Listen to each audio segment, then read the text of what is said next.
Hello, welcome to this week's Brewers Insight video. Today I'm drinking Self-Portrait by Beak Brewery. Martin, Yes, James. I know you might be sitting there thinking that I'm watching this video because Rob's not here and I miss him.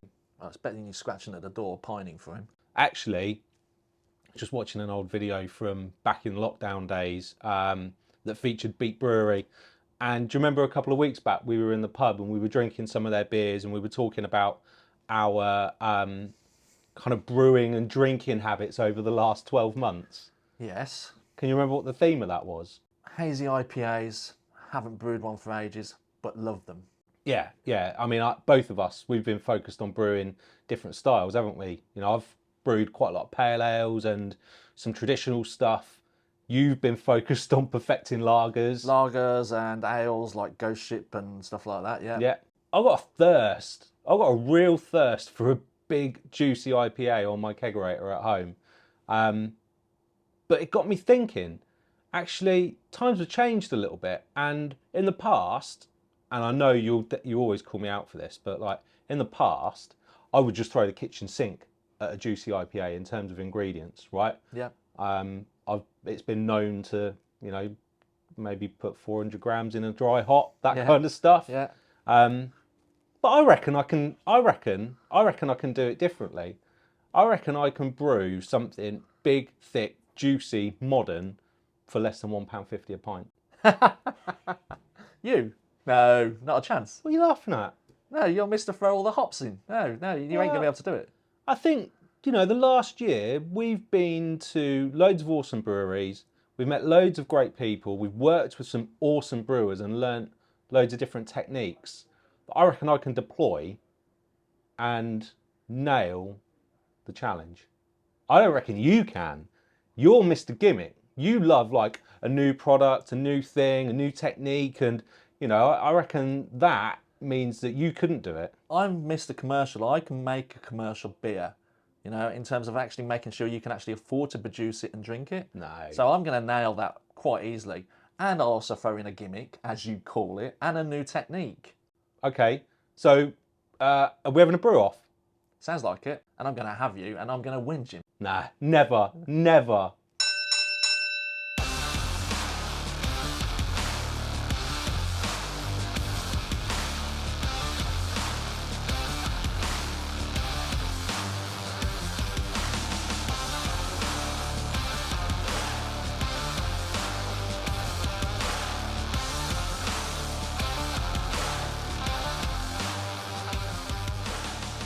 Right, it's brew day. Come on then, Martin. Let's see what you've got. No way are you going to be able to do this under £1.50 a pint. Right, I've been looking at this, and I've seriously spent about the last week just thinking about nothing else other than this recipe. Yeah, all right. Right. So you said, let's take some of the learnings. We've been and learnt all this stuff. Well, you have, or Yeah. Well, I've got some learnings as well to teach you. Oh, okay. Right. Right. First of all, went back to that kind of lucky experience I had of brewing with Jamil and Andy, where they were brewing Janet's Brown and they were doing mash hopping. Yeah. And it was all about Thiols. So I've kind of done a little bit of research on that subject, and I'm going to kind of use that as my gimmick, as you so call it. And as well as that, I've also kind of recently been talking to Matt at Track about some beers they've been working on using the WHC yeast hop and lock. So that's going to be how I'm going to work with the gimmick, you know, and a new product. You know, this is what you were trying to wind me up about. So I took the bait and I'm doing it. With the advice from Matt, I then also contacted Sean at Siren, taking my learnings from working with brewers, right? Yeah. And I absolutely loved that Citra Mosaic beer they did, which was influenced by Heady Topper and Vocal Banger. So that's kind of the route I've gone, but without the volume of hops that they would have been using and using this gimmick. Okay. So I am thinking about some of the previous recipes that I've done, where they've gone really well, and also where my influences were with that, because I went through a really good phase of nailing some hoppy, hazy, juicy IPAs. But for those hops in. Emotional damage. Yeah, at that point, yes. In the year that I've been here at the Malt Miller full time, I have learned a little bit about brewing and spent some time with some awesome brewers of my own. And actually, some of the technique that I'm going to be deploying today comes from when we did the project with Hackney to brew Boogie Van, okay? And it's all about how to get the best utilization out of your hops, okay? Now that recipe's got loads of hops in it, but I'm not going as big and bold as that. I am focusing on doing like a double dry hop during the fermentation or after fermentation, where I'm going to be adding some dry hops. I'm going to be bubbling CO2 through the fermenter after 24 hours to rouse them and really get as much extraction out of them as I can. Then I'll be taking them out. Then I'll be doing the process again. So it'll be a slightly longer dry hopping process using less than I would have done in the past. I brewed a beer a while ago and I had Fraser from Middle Child try it and he gave me some great feedback. And he actually said, like, cut out all of your boil edition hops. So there's no boil edition hops going in. It's all going in at Whirlpool. And for that, I'm using 100 grams of Cascade because Cascade right now is my absolute, like, it's not my #1 hop. I'm in love with it. I love the classic kind of orangey citrus jammy tones you get from it. And I'm also going to be using Citra in Whirlpool as well. But rather than pellets for that, I'm going to be using Incognito because I want to maximize the amount of finished beer I get, but I also want that really intense distribution that you get with Incognito. So that's kind of the hop side of things. Oh, by the way, I'm using Strata as well, which is kind of the best single hop, in my opinion, to use for dry hopping. It's a great price and it brings bass notes, mid-tones and hi-hats when you think about flavour profile. So that's my dry hop, by the way. And you're making the most of that special offer to bring your price down. Yeah, I am. Yeah, absolutely. Okay. Right, you've got to brew smart. And then in terms of my water and yeast side of things, I'm going to use the Verdant yeast because tried and tested for me, never had a problem with it. But this is going to be a bigger beer. You know, my starting gravity is going to be well over 1060. Fingers crossed, as long as I get a good efficiency on my mash. So I would probably need to use 2 packets for that. But I couldn't fit 2 packets in for my budget. So what I'm actually doing is growing a starter. So I've used 1 pack, a small amount of malt extract, growing it up into a starter, which is going to give me a nice healthy dose of yeast to add into the fermenter. Smart move. It's probably worth us both talking a little bit about malt as well, right? So what are you using in your malt bill? Well, so that type of beer that I was talking about, the kind of heady topper focal banger, is typically like a 70-30 split. And you'd be using Pearl from Fawcett's. Okay. A little bit too pricey for my budget to hit the numbers I want to hit on. So I've actually gone for one of my favourite malts, and that's Simpson's Best Pale. Okay. And then I'm backing that up with some extra pale as well. So that'll give me that beautiful kind of clean, but also malty and some great body to it. Okay. And then I'm piling on a load of malted oats and then some flaked wheat to give me that thickness and that body and the fluffiness. Okay. I'm going down that route as well with my malt bill, but I am not going quite as heavy as that because whilst I want a beer that's got plenty of body in it, I still want it to be like really drinkable, you know? So I'm going with Simpson's extra pale malt, and that's about 75% of my grist. I want loads and loads of really good fermentable sugars in there that are going to be brought to it by that. I'm using our jumbo oats, and I've got about 8% of my grist is that, and that is all about the body, all about the oiliness that you get from oats, but not too much, right? I don't want it to be too thick and cloying.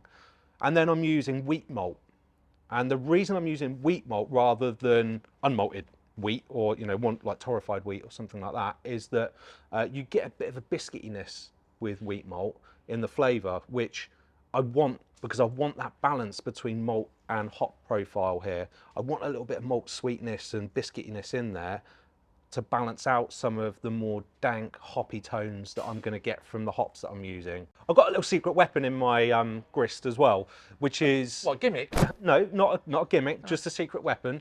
And again, this comes from the work we did with Hackney. In Boogie Van, they use Munich malt to bring the head retention, some of the colour, and again, a little bit of that malty characteristic to the beer. And I'm using extra light Munich to make up the rest of my grist, okay? And the reason for that is I want this real stable, thick, pillowy head, almost like a cloud sitting on top of my beer that's going to travel all the way down the pint glass right into the last sip. I think you've just chosen it because you know Munich is one of my favourite malts. That might be the case. So Jim, what about water? What are you doing on water treatment? Okay, now I'm using Verdant yeast. Verdant are probably my favourite brewery in the UK for making thick, juicy IPAs. So I'm using their water profile.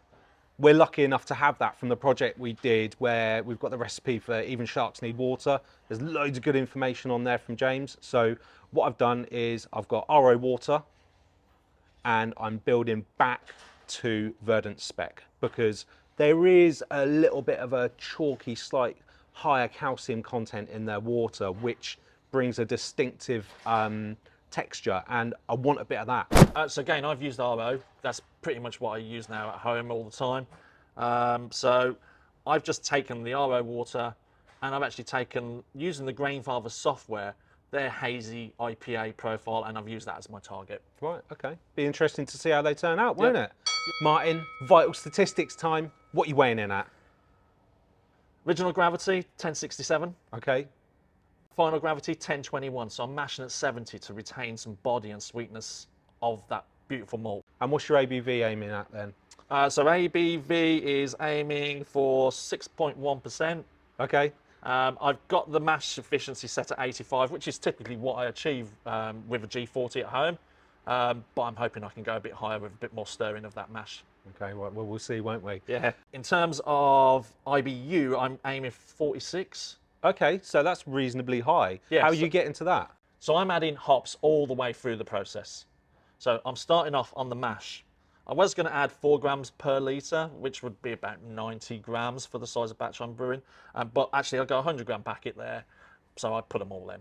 And what hop is that? That was SARS. Okay. That's one of the ones that is supposed to be really good for releasing the Thiols, you know. So it's a low alpha, so it's not going to bring a lot of bitterness at that stage. And then in the boil, I'm layering mosaic. So I know that kind of heady topper type beer, it's mosaic on hot side, citra on the ferment. So I'm layering it throughout the boil. Whirlpool charge is going to be primarily most of the hops that I'm going to be using. In total, I'm using 100 grams of mosaic. Okay.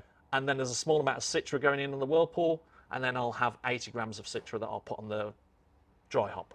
What about yourself, Jim? Okay, well, I'm weighing in at 1064 as my original gravity, a little bit higher than yours, and I'm aiming to finish at 1013, which is a bit lower than yours. Okay, so my ABV on this beer is going to be 6.7%.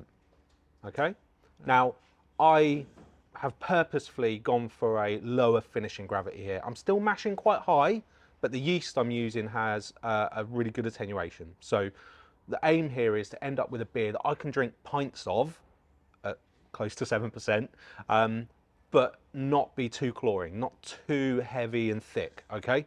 And in terms of IBUs, 9. So I'm going super low on the IBUs. So nothing on the kettle. No kettle additions, all on the whirlpool. Interesting. Not something I'd do, but we'll soon tell when they're in the glass. Yeah. Should we get doughed in? Definitely. Let's start brewing.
So Jim, how did that go?